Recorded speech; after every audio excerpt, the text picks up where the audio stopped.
I think at this point, we're all expecting the Switch 2 launch title to be either a 3D Mario game or the next mainline Mario Kart game. However, we have a new rumor from Samus Hunter that suggests that Metroid Prime 4 may in fact be the launch title, or at the very least, that it's not going to be those 2 Mario games. And if it's not those 2 Mario games, unless they have something else they're hiding from us, you would have to imagine Metroid Prime 4 makes the most sense. So here is a discussion I had last night on the stream. Thank you all so much for joining in on that, but here it is all edited up all nicely, talking about what the Switch 2 launch title will be or should be. Enjoy! We have maybe reliable leaker Samus Hunter, maybe complete fraud Samus Hunter, saying something that has people speculating that Metroid Prime 4 might be the launch title. So this is all they tweeted.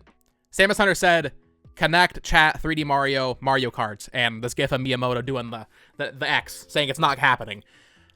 People are interpreting this as like it means these games are not launch titles, because she also said here, reminder, it is more important to have a constantly updated lineup each month than to have all of the best games available at day one and then have 2 months with few new releases. Don't worry about these 2 games. So it's got me thinking, like, I've definitely been very adamantly against the idea of Prime 4 when talking about like, oh, could Prime 4 be a launch title? For years, I've been saying, no, that doesn't make any sense. Metroid Prime is that's not launch title material, even though I love Metroid. And I would love to see it maybe propelled to those heights. To me, the idea of Metroid Prime 4 being a launch title just did not make sense, especially when we're completely overdue for Mario Kart and 3D Mario especially. However, the more I think about it, and the more hype keeps building up for this console, I feel like Metroid Prime 4 actually, like, low-key makes a lot of sense, because it's going to sell out regardless. And then, like Samus Hunter's saying here, let's just say it's releasing in June. I'm still 50-50 on that. I am still coping for March, quite frankly. But let's say it releases in June and Metroid Prime 4 is a launch title. If Mario Kart is like July and then 3D Mario is in October, I mean, I don't know if it really matters at that point, because it's going to sell either way. If anything, this might actually be the best case scenario, because that would mean the people buying it on launch day, there will probably be some great third-party stuff there, but also they would not have to buy Metroid Prime 4.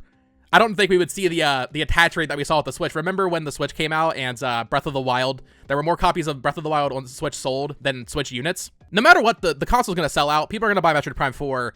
And then because the console's marketing will be so intrinsically tied to Mario Kart, 3D Mario, maybe Splatoon or Animal Crossing, whatever else is coming out next year, it kind of doesn't matter. People are going to buy it knowing like, oh, well, Mario Kart's coming out in a few weeks. So from that perspective, Metroid Prime 4 might actually be the perfect launch title. Metroid Prime 4, 3 mil over or under? Definitely over. I mean, isn't Dread at 3? Is it Dread at 3 or 4 million? I feel like Metroid Prime 4, even if it's only a Switch 1 game somehow, like let's say it doesn't come to Switch 2 at this point, I still think Prime 4 outsells it. I think Prime 4 becomes the best-selling Metroid game. And yeah, I mean, if Metroid Prime 4 is the launch title, even if there's multiple games releasing weeks after, like a Mario Kart, like Xenoblade, like we'll talk about in a few seconds, if Metroid Prime 4 is the launch title, first of all, that means that game will have a Switch 2 case on the shelf, and that will be sold for 7 years and probably marketed for a very, very long time. If it's the launch title and it reviews very well, critics love it, right? Like, that is going to be a game that they market for years, like we see with a lot of their other major titles, like we saw with Breath of the Wild. Maybe not quite to that extent, but to me, Metroid Prime 4 becoming the best-selling Metroid game is such, like, an obvious thing. Like, I feel like there's no way, right? Like, there's really no way it isn't the best-selling one. Like I said, even if it's not on Switch 2 somehow and it is just a Switch 1 game, even if that's the case, there's so much hype and build-up for this game that it has to become the best-selling Metroid game, in my opinion. Will Xenoblade Chronicles Definitive Edition with a next-gen upgrade be a launch title? That would be tough to push units. See, that's my thing. I still feel like this thing could come out in March. I know we have the rumors from Next Handheld saying like that it's gonna release in March, or that's what they've heard. It's probably not gonna happen in March. That's a very quick turnaround.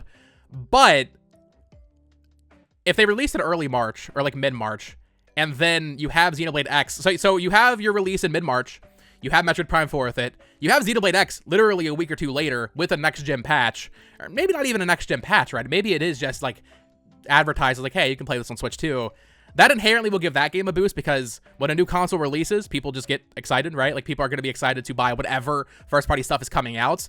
So If they could release it before Xenoblade X, that'd be great for that game as well. Because there will probably be people that are waiting, right? Like, if the Switch 2 is, because it's going to be announced in January. I think we're all in agreement with that. There are going to be people in March who are like, oh, well, I'm just going to wait until the next-gen version of Xenoblade X launches in a year or something. Ideally, this thing releases before Xenoblade X. I think April is probably right. June just feels weird to me. I know that's like the hot rumor between Nate the Hate. I think Samus Hunter's been saying that. But April feels right to me. March feels a little too soon, as much as I want it to happen. Rikuli says, I strongly disagree here. We need something on 3D Mario Kart's hype level to sell Switch 2 for new people. As much as we all want Prime 4 to reach that level, it's just not there yet. But that's what I'm saying, though. It doesn't matter because the Switch 2 is going to sell out from the hardcore fans like us watching the stream. That's going to sell out regardless. And then if you have Mario Kart literally 4 or 5 weeks later, like Mario Kart 8 Deluxe was back on the Switch, granted that was a port.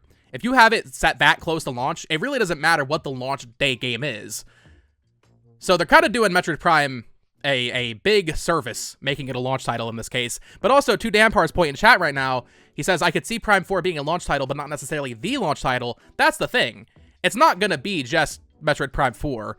It'll probably be Metroid Prime 4 and I want to say Switch Sports 2, but maybe some new IP from EPD4, something along those lines. Metroid Prime 4, this is a complete 180 from what I've said in the past, but like low-key, Metroid Prime 4 being the launch title makes so much sense.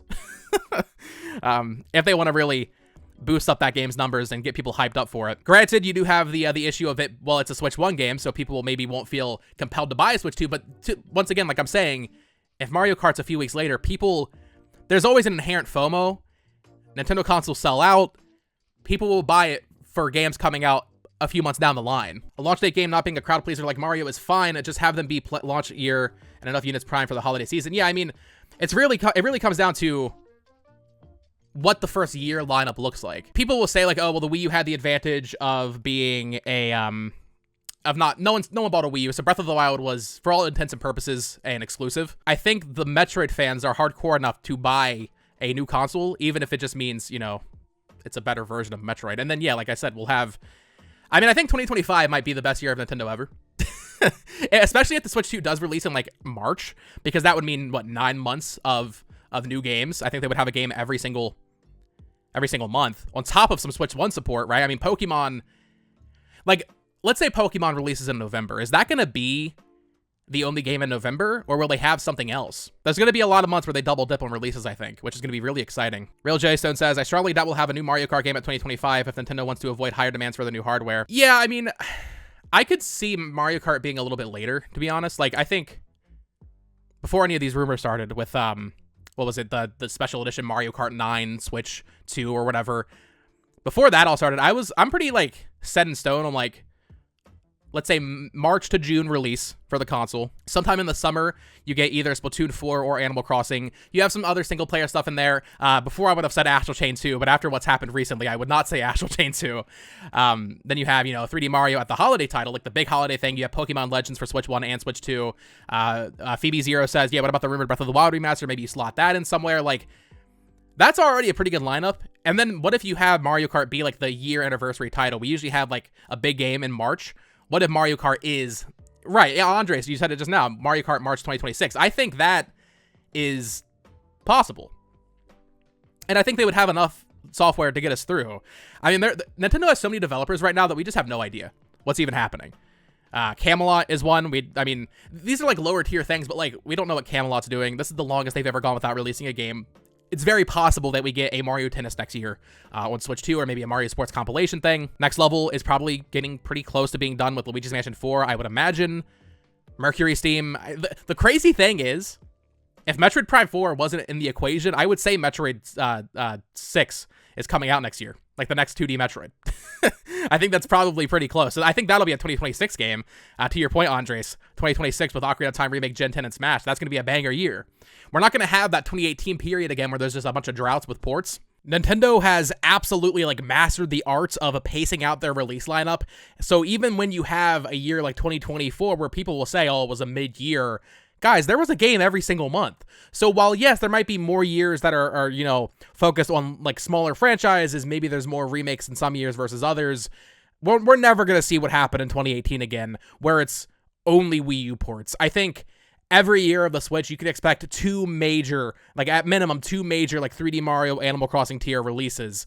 2018, the only big game was Smash. You had a Pokemon remake, you had Octopath, you had Torna. Like, these are games I love, but it was clearly kind of pushed all of their major stuff out, like the stuff that really mattered, to get it out early to sell the Switch. They pushed a lot of that stuff into 2017, and then 2018 was them just playing catch up with all of their Wii U ports, which was a very wise business decision, don't get me wrong. I mean, why not resell those games? And I think that's a lot of the reason we're seeing Nintendo where they're at now, where remakes and remasters play such a crucial role in their release lineup like they never used to before, really. So we're never going to have those droughts again. Here's the thing in Mario Kart 9's favor, the leaked wheel thingy. What's going to be there at launch to take advantage of it, if not Mario Kart 9? I mean, I think a lot of these accessory leaks we're seeing are just like generic Chinese, like cheap manufacturing that people are just making to cash in. So I don't know if that necessarily means there has to be a game that supports it. I mean, we'll probably have some sort of racing game at launch, even if it's something random like Need for Speed or something. I don't know. Not that that would use gyro. Can you imagine EA putting like Joy-Con gyro controls in a Need for Speed game? You have to remember that Mario Kart 8 will be back in patch, so it'll probably be for stuff like that. That's true. Yeah, I mean, there's already going to be a huge library of games that would use that wheel. But the thing is, like, who's using the Joy-Con wheel? How many people bought the dang Joy-Con wheel? Probably not very many, to be completely honest. I think we get a new 3D Mario for Switch 2. Oh yeah, that's definitely year one. I mean, we're getting 3D Mario year one. The question is it a launch title or is it like 3 or 4 months after? You know, especially with, I mean, Tears of the Kingdom just came out in 2023. That next actual new 3D Zelda is probably, what, 2028 at that point? So you'll get your 3D Mario in between. You'll get your Ocarina of Time remake in between. Do you think Prime 4 will have online multiplayer? That's one of those things that makes sense, but probably not. But weren't Retro hiring like a bunch of like actual like multiplayer designers? Wasn't that a thing? I haven't kept too much up with like the hirings at Retro, but I feel like there was something suggesting that it would. Can Metroid Prime 4 multiplayer be like GoldenEye but with mod controls and beam upgrades? That'd be cool. I just don't know, like, we're kind of past the era of like just multiplayer that's in there for the sake of having multiplayer, right? Like, everything has to be a live service. And I don't know if they want to have Retro be doing some live service nonsense. Even if it's not like battle passes and stuff. I mean, Splatoon has constant updates. Will Retro be doing constant updates for Prime 4? I just don't know. And if they don't, it's almost like, what's the point? The way online games just come and go nowadays, it's like, I hope it has multiplayer. I want to see Nintendo do like a first-person shooter multiplayer. And hey, if Metroid Prime 4 does have like a pretty robust online experience, all the more reason to make it a launch title, quite frankly. I mean, maybe that way you get so many people that wouldn't play Metroid Prime 4 just because it's a single-player game. You get a lot of them to check it out when they buy their Switch 2 on launch day. It's like, well, all my friends are going to buy this game. I might as well try it out. That would actually be a big benefit for this game in terms of just getting it to a bigger, broader audience. I'm not quite sure what that multiplayer would look like. Maybe I'll do a separate video on that, but I really hope it does. I really, truly hope that Prime 4 has multiplayer. I mean, it's December 18th, frankly. So, like, we don't have long to wait, right? Like, we're what, a month away, probably, or so. If it is earlier in the year, I made a video a couple days ago talking about that. Yeah, there were a couple things suggesting an early, like early January reveal. I think it was Chris String hearing some chatter about it. It was, I think, Next Handheld had said January 10th or 11th. Then Samus Hunter corroborated that. But here's the thing with Samus Hunter. I'm starting to get, like, I don't know. They were really right there. And, like, I'm not saying they've been wrong about anything since their current, like, good streak. But I don't know. I just feel like some of the things they've been saying, it's like, not sure if I want to fully believe in Samus Hunter. But yeah, it's exciting times. We don't have too long to wait to find out what the launch titles will be. I'm expecting that reveal in early January, so we don't have long to wait. It's very exciting. It feels weird that we're so close, but also we were saying that back in, like, what, August, September. Now we actually are. There's literally no way it's not getting announced within the next 3 months at most. I think it's getting announced in January, though, which means we only have about a month, maybe 5 or 6 weeks until we see this console, we see the launch titles, and we can put a lot of these rumors to bed. But Metroid Prime 4 launch title, even though I don't know if I fully want to believe Samus Hunter, I don't know if I fully trust her, Metroid Prime 4 launch title is starting to make more sense than I initially gave the idea credit for, years ago, months ago even. with how much inherent hype the Switch 2 has, it kind of makes sense to have that launch title be Metroid Prime. You get Switch Sports 2 with it, and then you have those bigger Mario games. Maybe you have Animal Crossing or Splatoon a few months later, and you just have a full year of banger titles, and then that way Metroid Prime 4 really benefits from being the sole title, especially if there is like a multiplayer component like we're talking about. So yeah, it's very exciting times. Let me know what you guys think in the comments down below. Do you think that Metroid Prime 4 would make sense as a launch title for the Switch 2, or are you still thinking it will be either 3D Mario or Mario Kart? Until next time, folks, peace.